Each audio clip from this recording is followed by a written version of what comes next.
పట్టుదలకు నిర్వచనం చీమ.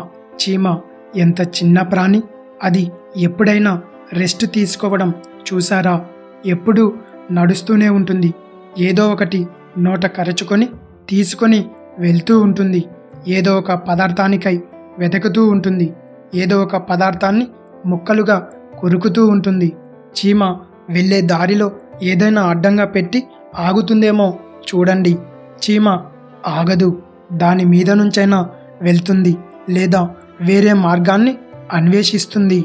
అంతేకాని అడ్డుగా ఉన్న చోటే అలాగే కదలకుండా ఉండిపోదు. చీమకు పనిని వాయిదా వేయడం తెలియదు. అవిశ్రాంత శ్రమజీవి చీమ. కృషికి నిర్వచనం చీమ.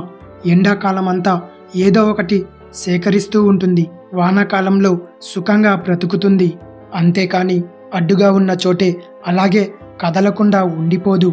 చీమకు పనిని వాయిదా వేయడం తెలియదు. రేపు చేద్దాంలే, మరునాడు చూద్దాంలే అనే బద్ధకమైన గుణాలు చీమకు ఉండవు. చీమ జీవనానికి పూర్తి విరుద్ధంగా జీవిస్తుంది మిడత. తిన్నామా, తిరిగామా, పడుకున్నామా, తెల్లారిందా అనే జీవనాన్ని కొనసాగిస్తుంది. వర్షాకాలమంతా వైభవంగా జీవించే మిడత భవిష్యత్ కోసం ఏమీ దాచుకోదు. ఎండాకాలంలో నశించిపోతుంది. మిత్రమా, చీమను ఆదర్శంగా తీసుకోండి. పట్టుదలను విడిచిపెట్టకు. చిన్న ప్రాణి అయిన చీమ ఎంత తెలివైనదో కదా. భవిష్యత్తు పైన ఎంతో అవగాహనను కలిగి ఉంది.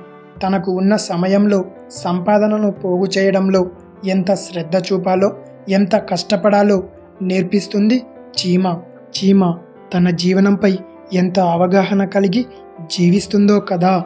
చీమకు తన జీవనాన్ని ఏ గురువు నేర్పలేదు, ఏ బడికి వెళ్ళలేదు, ఏ పుస్తకాలు చదవలేదు.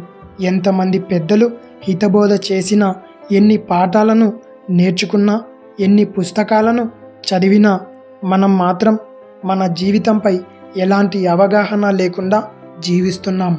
చీమ శ్రమజీవనాన్ని తెలుసుకొనైనా ఇక నుంచి మేలుకో.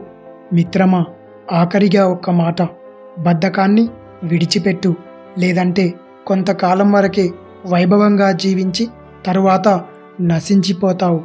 ఇది గుర్తుపెట్టుకో.